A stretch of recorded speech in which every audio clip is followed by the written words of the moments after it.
an Unspoiled Network podcast. This is Spoil Me, covering Fullmetal Alchemist, Brotherhood. Episode 38, Conflict at Baschool. In this episode, Hawkeye has been thoroughly intimidated into not sharing things with Roy. I really hate to see it. And in other news, finally Ed and Al wind up catching up to Mei Chang, Scar, and Dr. Marco. Oh, and also Yoki. I don't like him. Welcome to Spoil Me.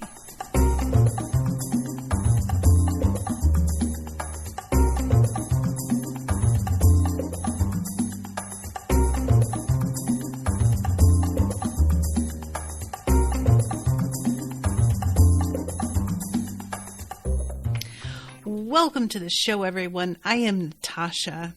Thank you very much to Max for commissioning this episode. So, first things first, I'm going to say this now to give anybody who's interested in helping me out some time to find the information I'm about to ask for. Speaking of Yoki, there's a very fun thing where he tells the story about what happened, and we get a weird silent movie version of what really happened. Well, it's a silent movie version, but it's still like tinted by his biases. But there are these dialogue frames, and they are not translated. When I was watching this on Hulu, and so there were these sections that it felt there was supposed to be a joke that I wasn't getting because they didn't have that as a subtitle or anything. And I am really curious if anybody wants to help me out with what those are.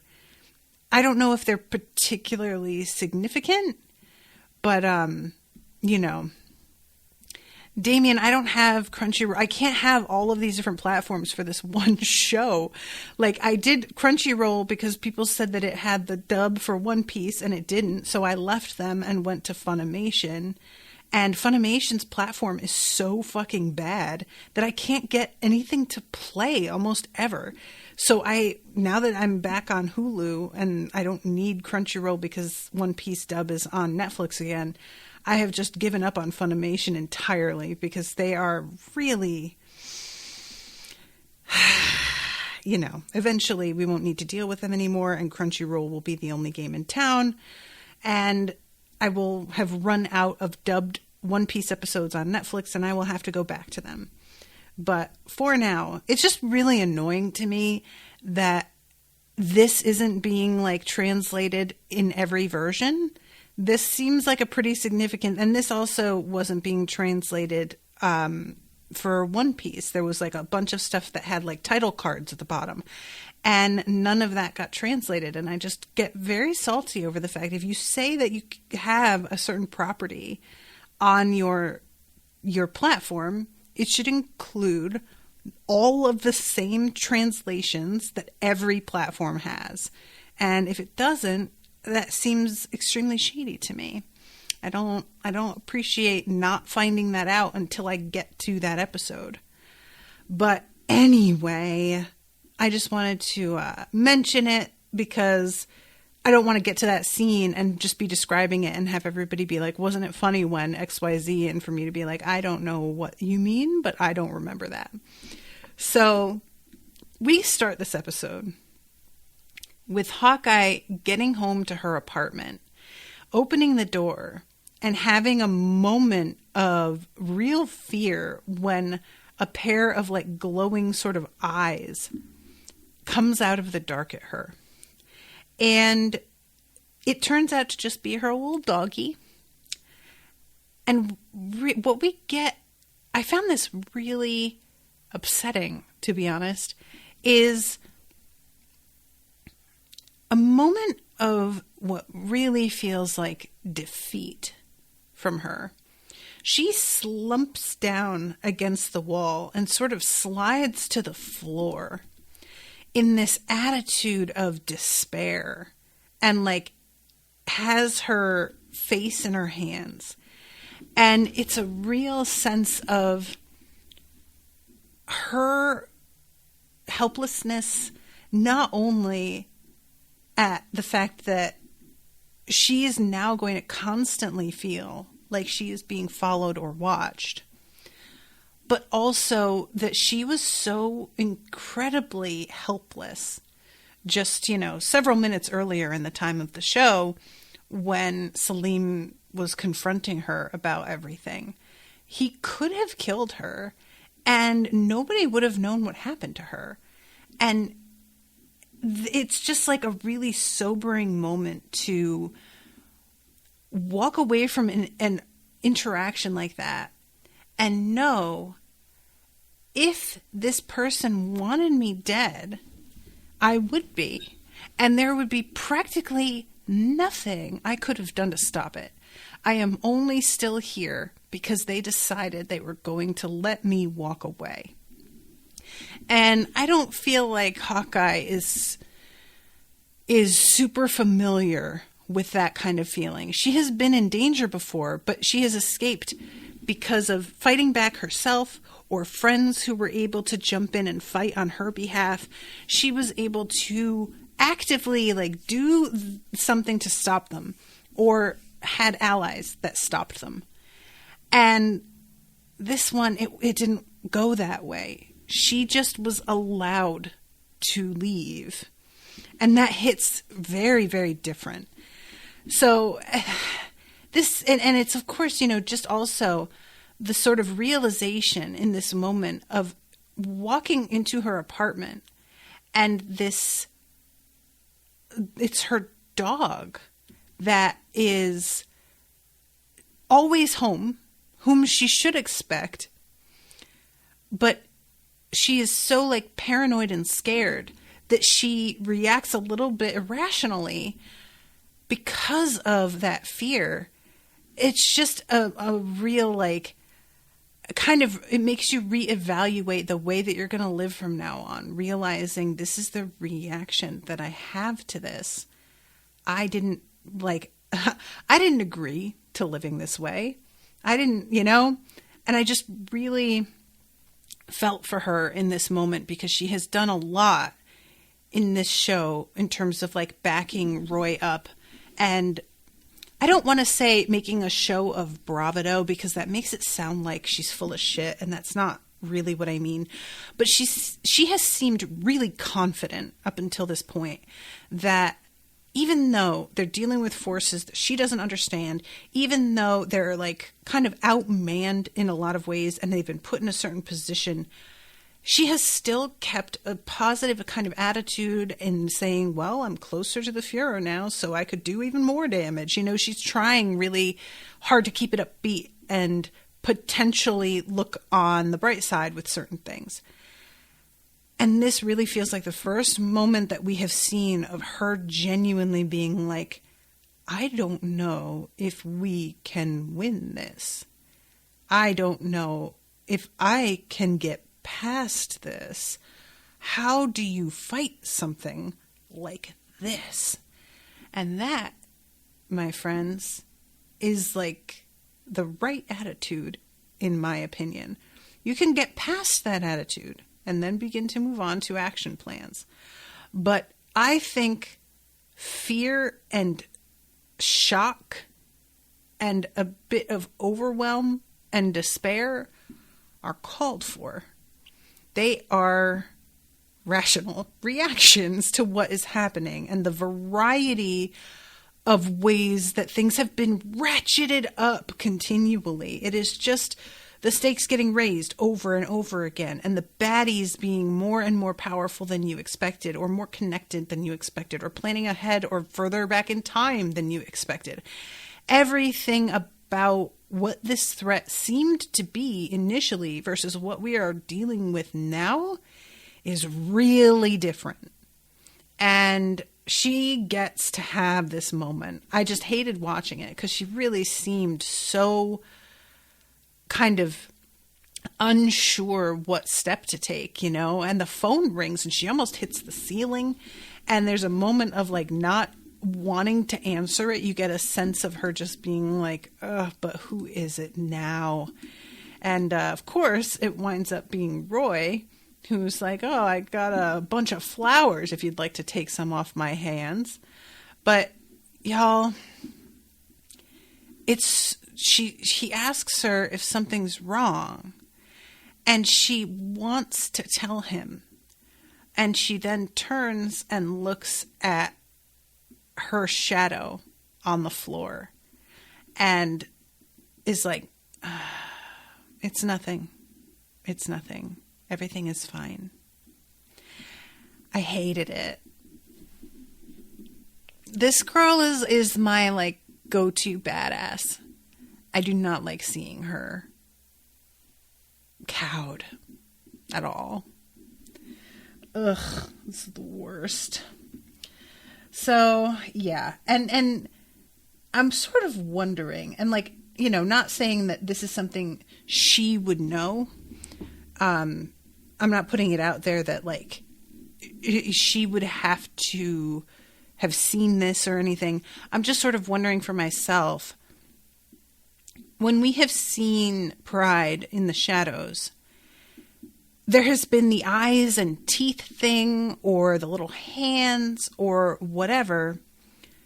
I don't know if that is always present when Pride is there to sort of give away that he is watching, or if he really can be present in any shadow without like anybody realizing that's happening. Because it seems like there was an indication of his presence in the weirdness of the shadows themselves. And that was what differentiated him a bit. But if that's not... And, the guys in the tunnel, when they're rescued, are saying, like, you need to douse the light. They were... I think basically saying that like it doesn't count as a shadow when there is no light to cast it.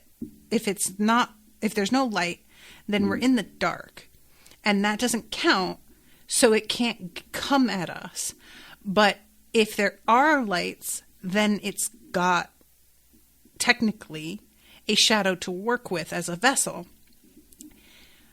Could she just straight up turn all the lights out and make it so that Pride can't come in, can't see? Like, this is all just for my own personal, and I'm sure to a degree you guys can't tell me. But I'm just sort of wondering, because I have more information than she does at this point, whether or not there's a way around this somehow, or a way to predict when he is there or when he might be there versus other times. Damien says they're going to screenshot and pass them along. Thank you, Damien. Alex says, when Pride confronted Hawkeye, his shadows initially had no eyes or anything. They only appeared when he wanted to. Well, the shadows when he shows up are little hands, aren't they? Isn't that how he like initially, it doesn't have eyes or teeth, but it is the little hands. And she felt Pride before she knew who he even was. As Salim, she felt his fucking creepiness. So I don't know if that's anything either that she can sort of use to judge whether he's around. It's unclear if he is, if he's standing there personally and he has that feeling. Maybe he doesn't give off that feeling if he's traveling through shadow the way he was to the men in the tunnel, because he clearly wasn't actually there when that was going on. It was like a different sort of projected thing. And I guess that probably wouldn't result in the same sort of like weird vibe and aura that she was picking up on before. Erica says, I think that's a correct assumption, which I only say because there's a similar concept in the Cardcaptor Sakura manga. The correct assumption being that she could turn the lights out and he wouldn't be there. Michael says, can Pride hear through shadows if we never see ears in the shadows? That's a good question, Michael, actually, because he says, I'll be watching you from the shadows. But does he have to lip read? Like, exactly how watchy is his watching? Curious. April says, seems like it'd have to be dark room levels of darkness to be safe. Yeah, exactly. Like, you really would have to have no shadows whatsoever. It wouldn't be like, oh, I'm just going to turn my bedroom light out. If there's like the moon outside or street light or even the light from your fucking phone charging or something, that feels like it would still be enough. So you would really have to lock it down, whatever you did, but it would be something, you know? Anyway, yeah, that's just like, I'm always curious whenever we get introduced to like a power, I always like to sort of think about what potentially the ceiling is on that ability, because there always has to be something. If there is no ceiling, you're dealing with somebody who is either OP or not well thought out. And I don't think that is the case here. So yeah, very, very interested, because that is a very scary power. I said this already, but the idea of just being able to infiltrate through something as utterly ubiquitous as shadow, do not like it. Damien says, wait, where should we put screenshots? Or where should I put screenshots? Yeah, put it in the, Erica saying the no spoilers Discord channel, and just let me know when you have, Damien, and when I get to that scene I will jump over there so that I can take a look at what you posted. Thank you for doing that. So yeah, she has to lie, say everything is fine. He fucking knows everything is not fine. You see him like standing in the phone booth looking at the phone with just this like definite concern on his face, because she doesn't sound like herself, because she's defeated in a way that she has not been up until this point. And yeah, I hate that for her, and he clearly does not like seeing this from her either. So then we go back up to the north, and it turns out that Baschool is a mining town that has been pretty much abandoned ever since the mines were closed. And it's like hundreds of buildings, and they could be hiding in any of them. This could take forever. So they are going to split up into different groups. All squads are to contact us here immediately if you spot a scar. And Ed and Al are being watched by a couple of very intense looking dudes. We've got one guy who's got a very sort of like ape-like face, even when he's human. He's a chimera, with an intense beard. It's like one of those beards that's like, does that count as a beard, or are those just out of control sideburns? The answer is yes. And then the other dude is a blonde with his hair like slicked right back from his face, long drooping blonde mustache, and glasses. And they are with Kimblee, and they are set to watch over Ed and Al, keep an eye on them, and make sure that they don't do anything ridiculous. And Ed and Al, in another moment that I just love, another example of them going, I love guys when they work together and they don't even have to talk. It's just that they are both on the same track, and it's a foregone conclusion. They both are thinking, how do we ditch these guys? And they immediately, as they're passing like a cross street, go, there was someone right over there. And the soldiers go, there was, and the two of them take off running.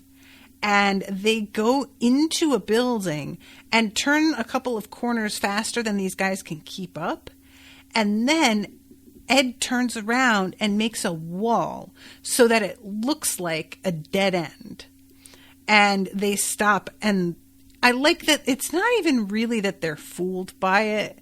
It's just more that they're at a disadvantage now because these guys have gotten a bit of a head start on them.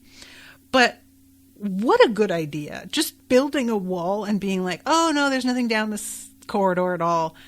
I don't know if we've seen that before and I haven't remembered, but it really struck me this time. That is extremely useful. And so they are trying to do their own search. And when they get out onto the roof and start looking around, they begin to realize it is a massive town that they have to search through. They go through a lot of buildings and they don't find jack shit. And they're standing around in this one particular building, and Ed is just saying, it would be so cool, actually, if Scar and that girl just came to us and we didn't have to keep looking. And then all of a sudden, here comes Mei Chang screaming, Alphonse! And she comes running in and leaps onto him, toppling him backwards, and is all about the fact that he came to find her. This is just, in her mind, the ultimate Prince Charming come to save the princess kind of moment. And we get this amazing animation for this when she says, she says, you came to find me? And he says, yeah, I really needed to see you.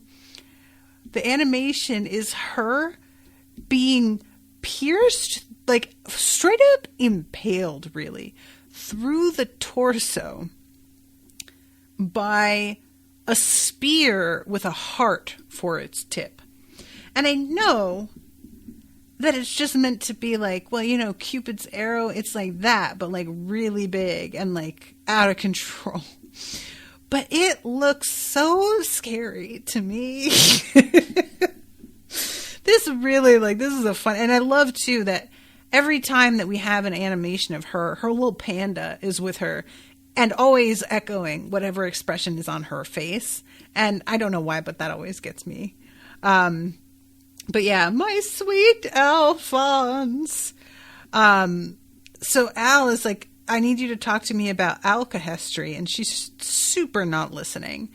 He said he needs me. He came miles and miles to see me.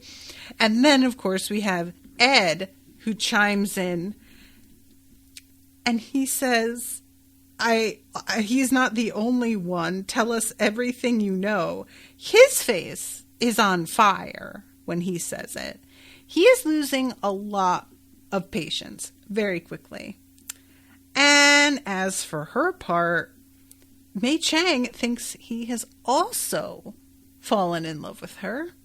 And both brothers are going to start fighting over her. Y'all, I can't tell you, as a little girl, I absolutely would have dug this weird storyline. As a little girl, the concept of ooh, two boys are fighting over me was primo Fantasyland. I mean, it's definitely still a Fantasyland thing because there are a billion romantic comedies based on that concept essentially. But this, with it being, these two brothers and the one that she had idolized before she met him, but then he turned out to not be what she wanted. It all just comes together in this way that feels very, and I've said this before, Mabel from Twin Peaks. And I highly approve of it. Mabel from Twin Peaks is one of my favorite depictions of tween girls and the the boy craziness that can sometimes arise. It's a confusing time, because I remember being confused by it, being like, I have all these fantasies about like two boys fighting over me and boys liking me, and then every boy I meet I just hate so much. What is that? And I didn't know that was just going to be sort of how I felt about dating and men for the rest of my life. It remains extremely confusing. So yeah. She tells him, I'm sorry, Edward, but you're just not my type. And, yeah. This is when Al opens up the front of his armor and Wintry comes out. She is hiding inside the armor. And Mei Chang starts crying, saying, how could you do this to me? And he's explaining, like, no, it's not like that. And then he's like, why am I acting like I cheated on her? Why am I even doing this? And I'm like, because you're smart, Al, and you're playing into her little thing. If you want her to teach you stuff, that's probably the way you gotta go. I'm not trying to advocate leading people on, but like low-key, lead her on. It's fine. She's an infant. It won't be a big deal. But yeah, this moment is like, she just blows this up into this whole thing. I can't believe you would do this to me. And then Dr. Marco comes in, and of course Ed and Al don't recognize him. They're just like, who the fuck are you? And he's like, all right, I'm this guy. Why don't you explain what you're doing to me? And this is when we get Yoki showing up in one of those beautiful moments of the person who thinks they have this like massive fucking they think that they have a rivalry going on with somebody, when in fact it is just a one-sided weird obsession. This has been something that I have seen happen. Somebody thinking that there's like a mutual and it's not. And it's super awkward. It's always been with people that I like worked with, but wasn't exactly like friends with. And it was so weird because I wasn't friends enough with them that I would want to tell them, that's not what's happening, right? So I would just sort of have to like let them live this weird fantasy and then occasionally chime in with like, I don't know, I'm not necessarily sure that's what's going on here, and listen to them be like, no, trust me, I could tell, I know the way their mind works, kind of thing. And it's just so pitiful to see. Michael says, no idea why, but I am picturing Ed and Al portrayed by Owen and Luke Wilson. And now you are too, devil face emoji. That is not doing it for me. I will be honest, Michael. That is no devil face emoji for me. That's kind of bland face emoji. But, that's just me. And, oh my God, Damien says, oh God, there's 8 pages. I'm so sorry. It's fine. Don't worry about it. It's not your fault they decided to do that. So yeah, he is like so sure that Ed has to recognize him. Don't you pretend you don't know who I am. I was the proprietor of Usewell. You can't have forgotten me. And Ed is like, no, I really don't know who you are. What happened? And he's like, you destroyed my life and you don't remember? And then we get the, okay, so the first one, would you pay your back taxes already? Okay, got it. the glorious mining town of Uswell. I brought prosperity to the town as both governor and foreman of the coal mine. The people loved me, for I was more devoted to their happiness than anything. And we see a lot of extremely buff, hot men, by the way, working in this mine as he walks by with his nose in the air, and all of them glower at him and give him the dirtiest looks over their shoulder because they absolutely, definitely hate his guts. It's sort of funny because what they're doing with this like silent movie thing, they're showing us via the imagery that it's not like the way he's describing it. Yet, there are points in the imagery where it does line up with his obvious exaggeration. Like, these moments of these guys glaring at him undermines him saying the people loved me. But then later on, when he describes Ed showing up and ruining everything, Ed's like drawn with this like really awful malicious face and, you know, extremely exaggerated features in a way that's obviously being informed by the way he's telling it. So it sort of bounces back and forth in terms of like how this is molding with or not molding with the story he's telling in the perspective that he's got with it. So then we see a guy get shoved to his knees in front of him. And, okay, we got another one here. Thank you, Damien. We can't pay since you've been skimming from our salaries. That's the second text line. Or no, wait, is it? My bad. No, because that looks like it's got more text than the one. Maybe this is the second one. Would you pay your back taxes already? Is back taxes already its own line? And that was like the second one that I saw? Oh, okay. So he's telling this dude to pay his back taxes. And I can just imagine what those back taxes are. I'm sure it's very just. These people need a union. So a little kid runs up in front of him to defend him.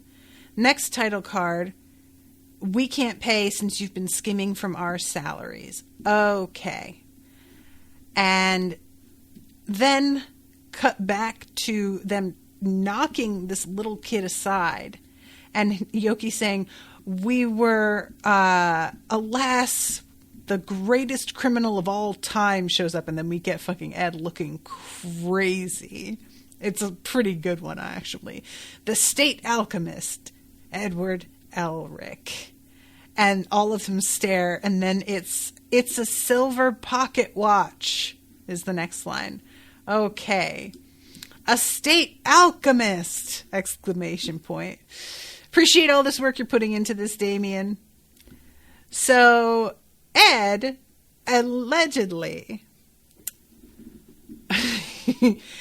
makes like a pile of gold or something and tells them that this is all for them.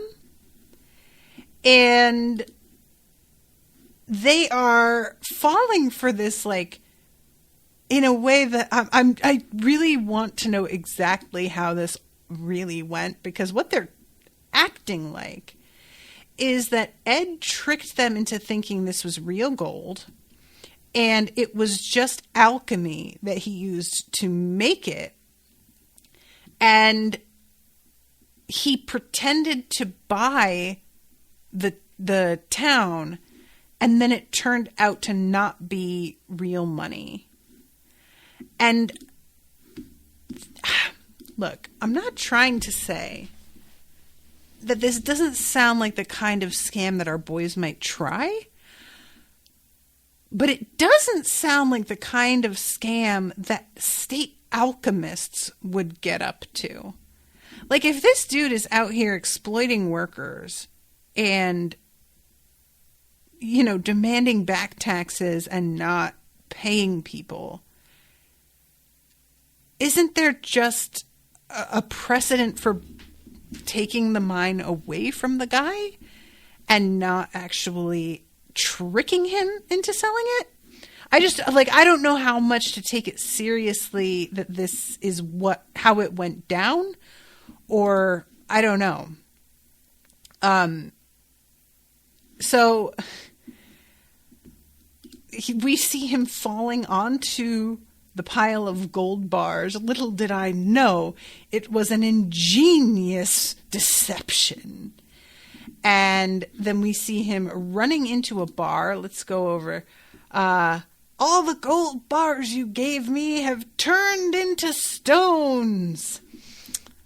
Nice. I really enjoy this because of the fact that, alchemy is known as a science in which people tried to make gold out of nothing. So we're getting a little, hint of that here in a way that hasn't really been on the show at all. It's been all about the Philosopher's Stone, but not gold. So he goes into this bar and all he has are these stones and he's looking just devastated over it. And it turns out Ed seized the means of production and handed it to the workers because he is a communist. I love that for him. And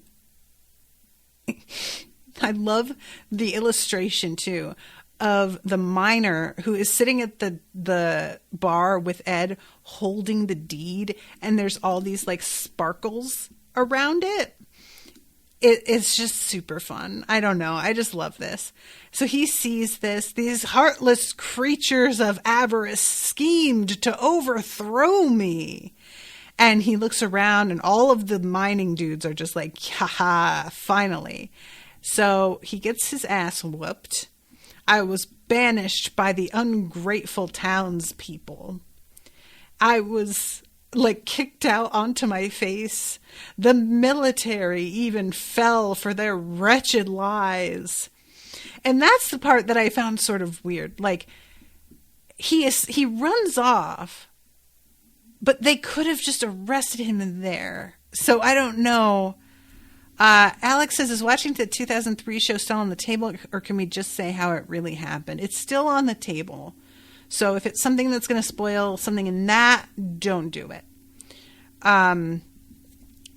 But yeah, so we see him running off. I set out to renew my life in every trade imaginable. And we get a little bit of a montage of him as a clown. There's also him I think sword fighting or something. It's unclear. But I failed at each one. And we see him in this single, this spotlight bearing down on him, looking so pitiful and sad. And then we see him gambling. And it says, I then tried to invest my savings. I love it. He says, invest my savings. And what he means is gambling his entire life savings away. And he gets kicked out, completely stripped of all of his clothing. He says that he was swindled. It's no, sir. You made a very, very, very stupid decision. Left with no other options, I called upon a wealthy family to request a charitable loan. And then we see him in burglar garb breaking into a home. Now, guys, I know we have talked about this already, but the kerchief tied under the nose, I can't deal with it. It is so fucking goofy looking. There is an Animal Crossing character that has this design that I had to deal with yesterday, and I was so friggin' distracted by it. What is this accomplishing? It doesn't hide almost any of your face. Why is this the thing? It's a bad idea, And whomever decided to like perpetuate this in the culture, it was a mistake and they should feel bad. It's the worst. So there are these two massive muscular broads who he runs into, who begin to chase him. And he runs into this room and there's this like sweet, innocent looking young girl at a piano who seems so like, you know, helpless. And he closes his eyes and opens them again. And she is standing there holding the piano with one hand and chucks it at him so hard that he gets thrown out the window into the sky like a meteor. And the next time that we see him, he has landed in that camp full of Ishvalans. And nothing would stop me from taking my revenge upon the ones who had done this to me. And it will be a vengeance far worse than death. And as he says that, in his mental mind, like his mental image of himself, he's standing on this like cliff top with like a flash of lightning going behind him to throw him into silhouette. But when we cut back to the present, he's streaming tears and snot. And nobody is paying him the slightest bit of attention. May is still completely caught up in the fact that Al was cheating on her with Wintry. Wintry is like, did she just call me a hussy? And Yoki is very, very upset over the fact that nobody has been giving his story any sort of... There's no dignity to it. And when he demands that Ed pay attention, Ed turns around and says, yeah, how sad. Life is hard. Trust me, I know just how you feel. Are you patronizing me? Oh, my God. Erica says, did you notice who all those women were? No. Am I supposed to know who they were? Were they all Armstrongs? Did they have the curls? I didn't notice if that was the case. But it would explain the extreme muscularity of some of them. It seems like that might run in the family. Oh, it was. Okay, that's kind of fun. I really want Yoki to meet General Armstrong and for her to realize he was the one who broke into her family home. Like, she wouldn't have been there, but she heard about it. And just be like, oh, that was you. Good to know. So we cut from there to Kimblee, who is like, you lost the girl? Are you serious? And this is great because later on,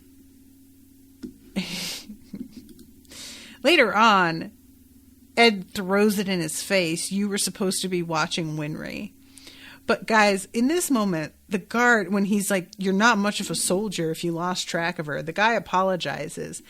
But then when Miles walks up and distracts Kimblee for a second, the dude looks over his shoulder and just sticks his tongue out. It's very much that he was like in on the thing and just does not like Kimblee and is doing whatever he feels like doing.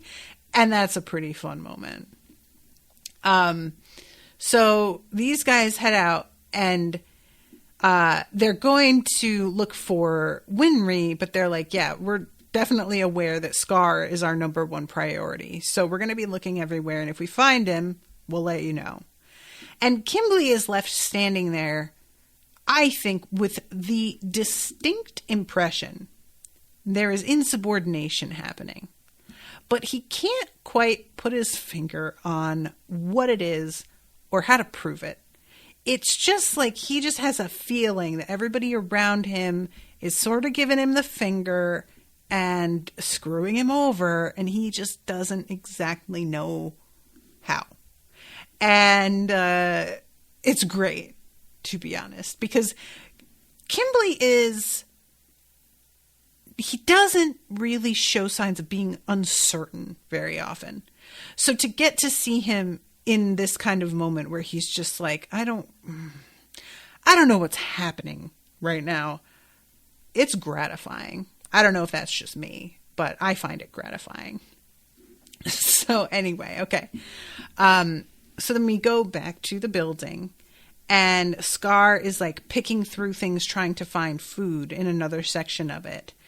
And the two of these soldiers come in and are like, hey man, Kimblee's waiting for you. And Scar says, you guys know how many of these like soldiers and alchemists I have taken down. Do you really think that just the two of you is going to be enough? And I'm realizing now, these aren't the same two soldiers that were like assigned to Ed and Al earlier. These are actually two totally different guys, but it doesn't matter. And yeah, one of them is like, we've got an advantage actually. And one of them becomes like a weird sort of, almost like a boarish, like looks like a boar. The other looks almost like a frog, but I'm not entirely sure what he is supposed to be like mixed with exactly. It feels froggy. The other guy, it's like a boar and a wolf or something. It's all over the place. Long story short, there is this like fight, and Scar is seeming like a little bit more evenly matched than he has seemed in the past. But what happens is that Ed and Al get distracted by the sounds coming from this area, and they run in there and decide to pretend that they don't know these two guys are on their side. And honestly, I thought this was genius. The two of them are just like, well, you're monsters, obviously. You're not working with us. We don't work with monsters. Like, just playing it totally innocently. It's such a good idea. So eventually, Ed is just like, I don't believe that you are those same guys. And they're like, fine, we'll turn back and prove it to you. And the one guy begins to transform again, which distracts him and allows Ed to just like knock him down. And I'm getting ahead of myself because we're not there yet, but honestly, I just really do love that moment. I thought it was a very fun, just like, well, obviously you're the enemy because you're literal monsters. But before that, before they get distracted and like run over there, the notebook full of notes, Dr. Marco is talking to them about like the research that Scar has. And they've been sharing their theory that alchemy might be the key to doing what they need to do.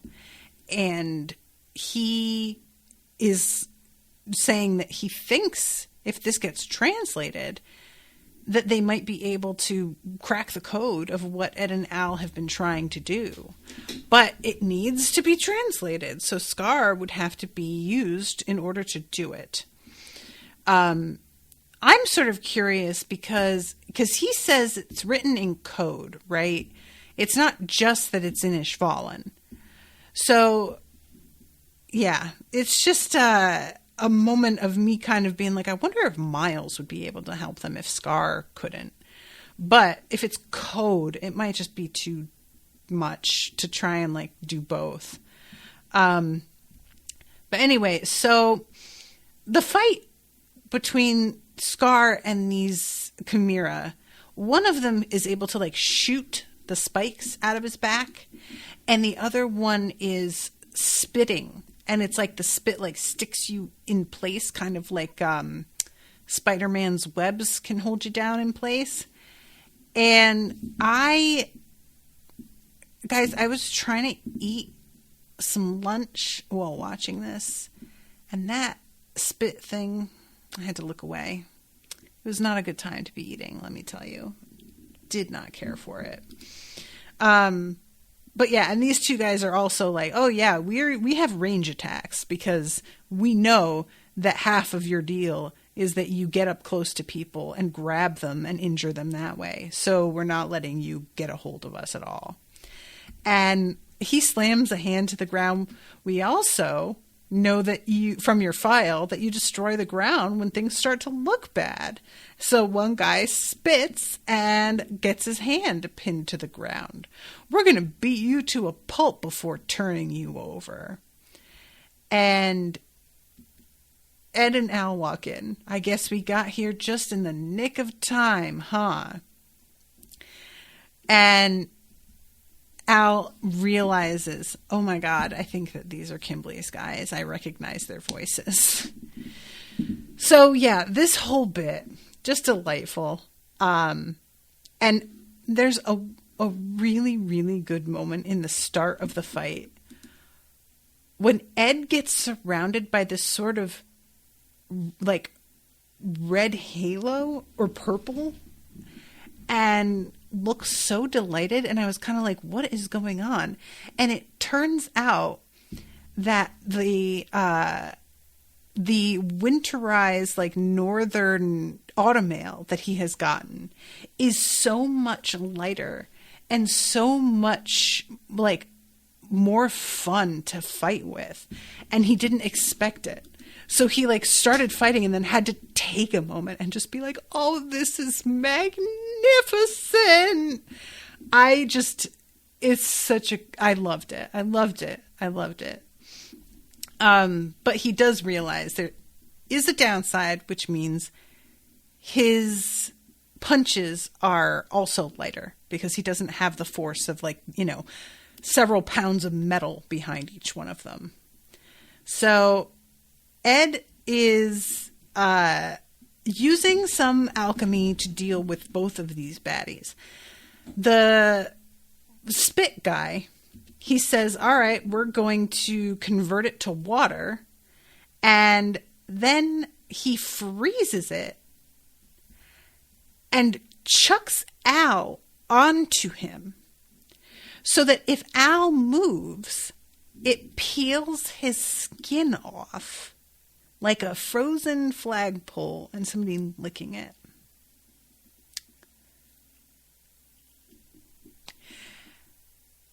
That's horrifying.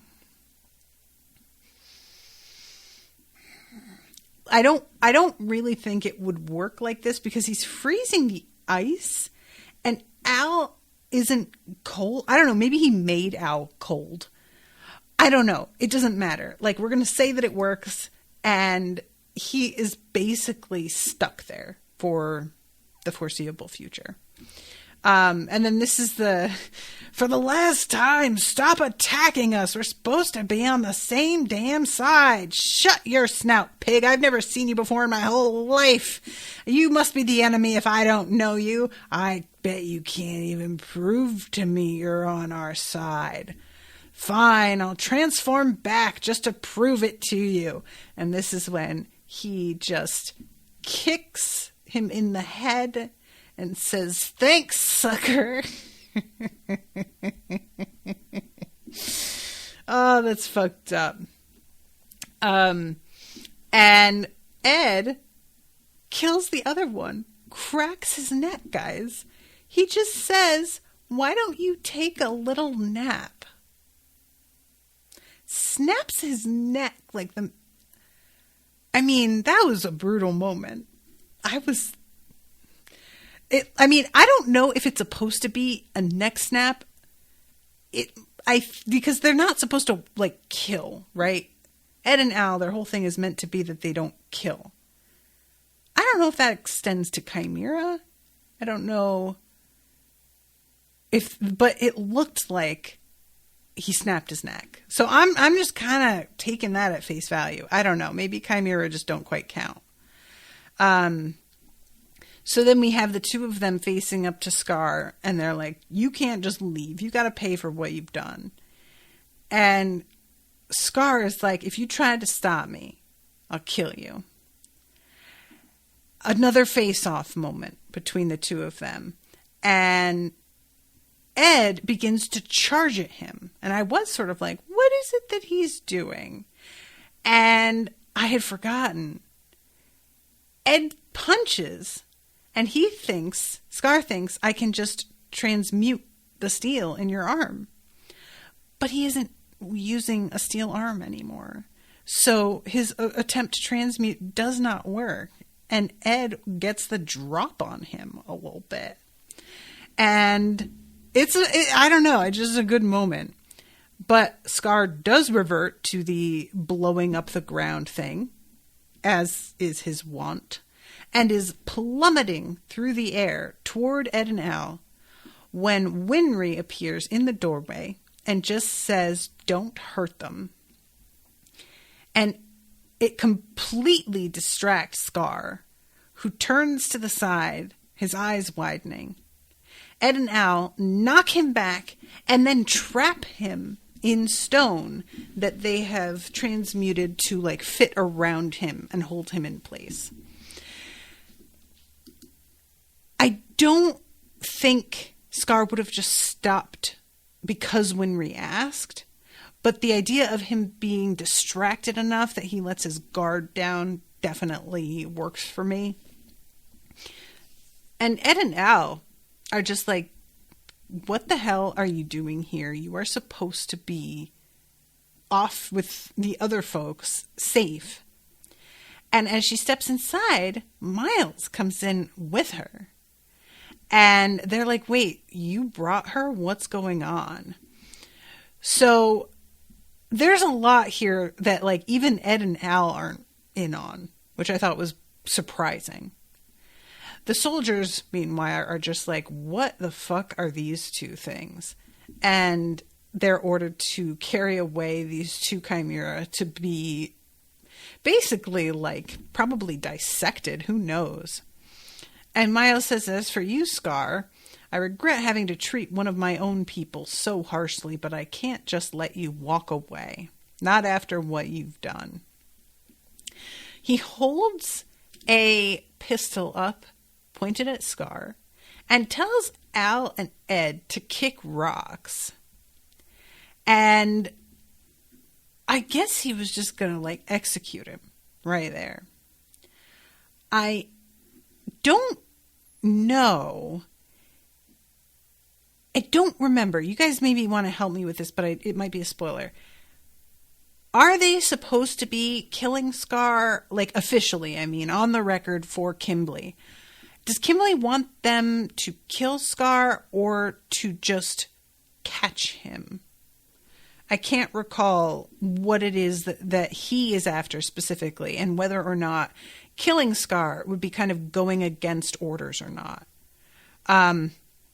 But anyway, Wintry steps forward, and they all are just like, guys, you can't do this. Why is she here? What are you doing? And she tells Ed and Al, you guys need to let me talk to him. You guys don't understand. Just give me a minute here.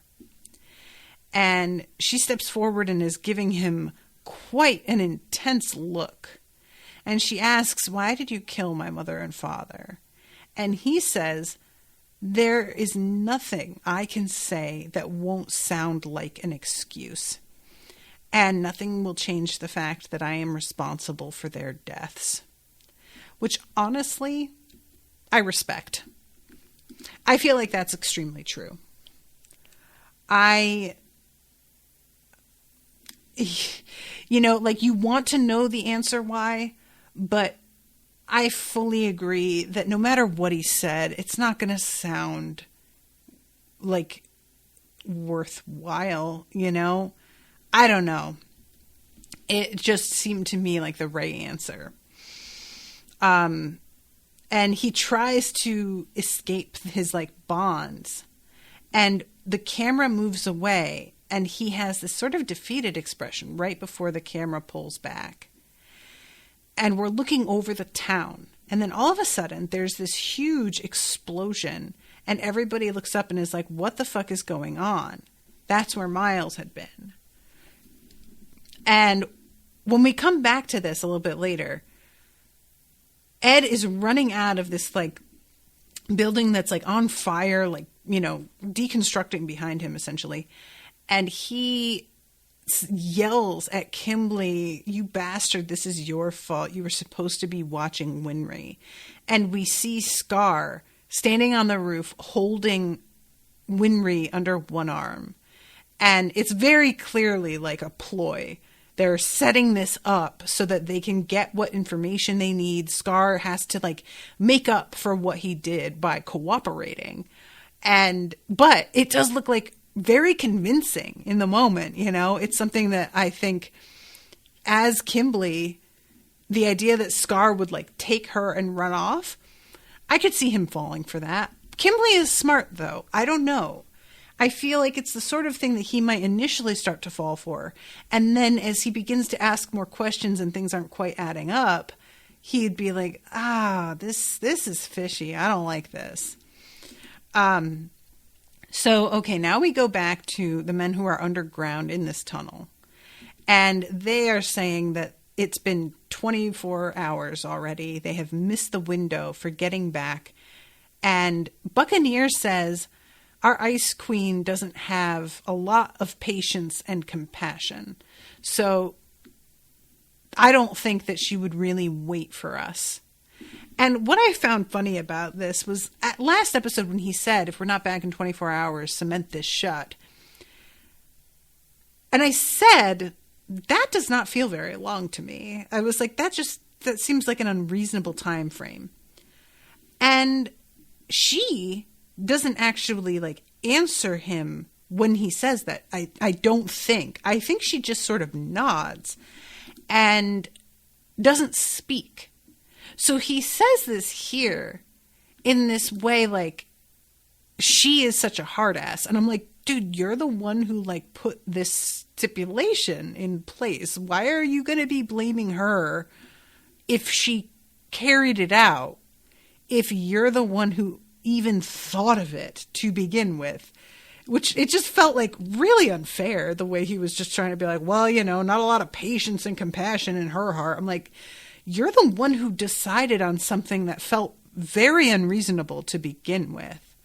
And their reasons for coming back later than they intended is because these dudes are so afraid of having the lights on that they had to scramble around in the dark.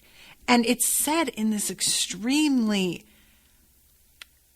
contemptuous way, like these soldiers don't believe the dudes here actually experienced what they did, which really got under my skin because they have missing limbs, friends. What do you think happened?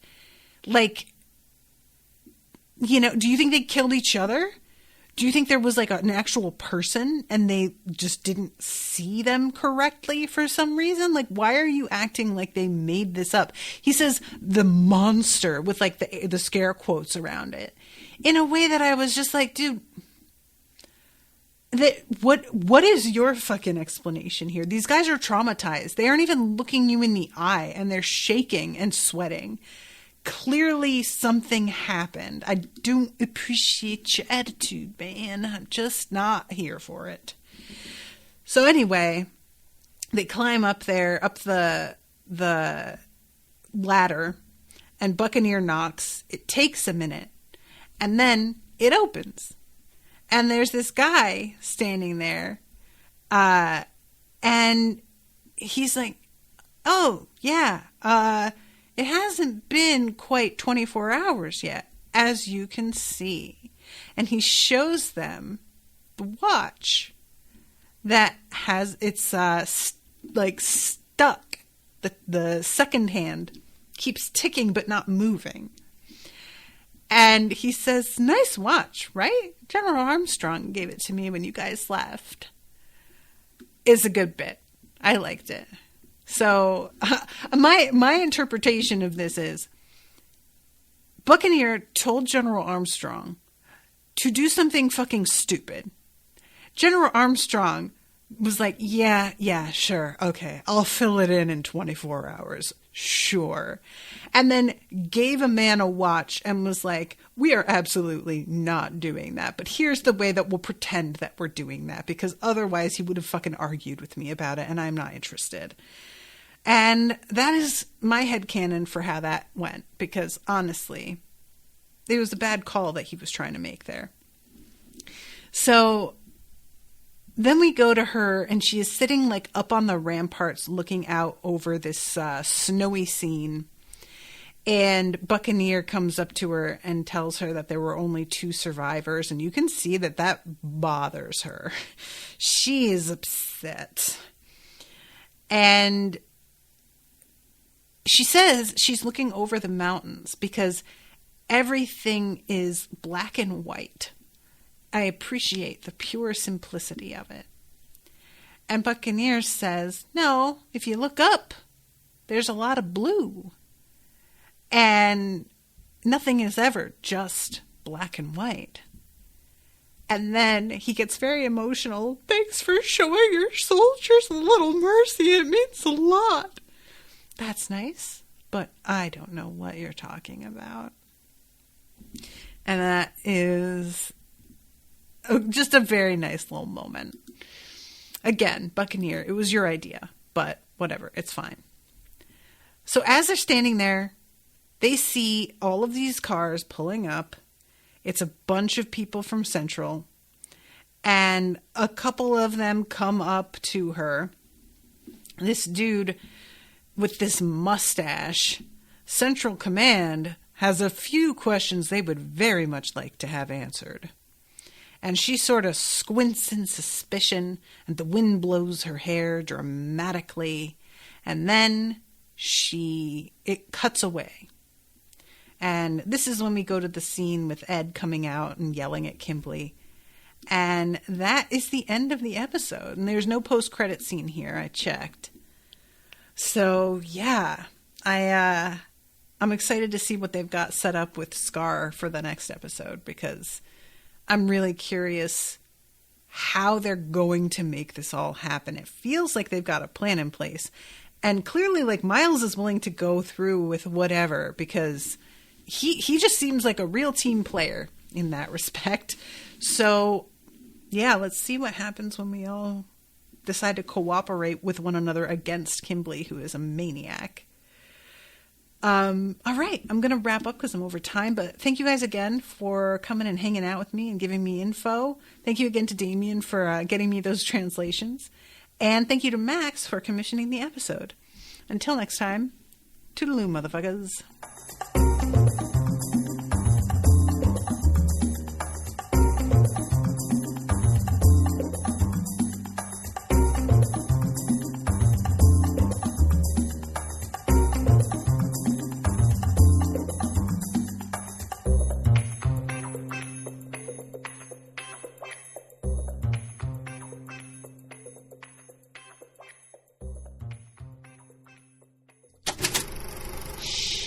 That was an Unspoiled Network podcast.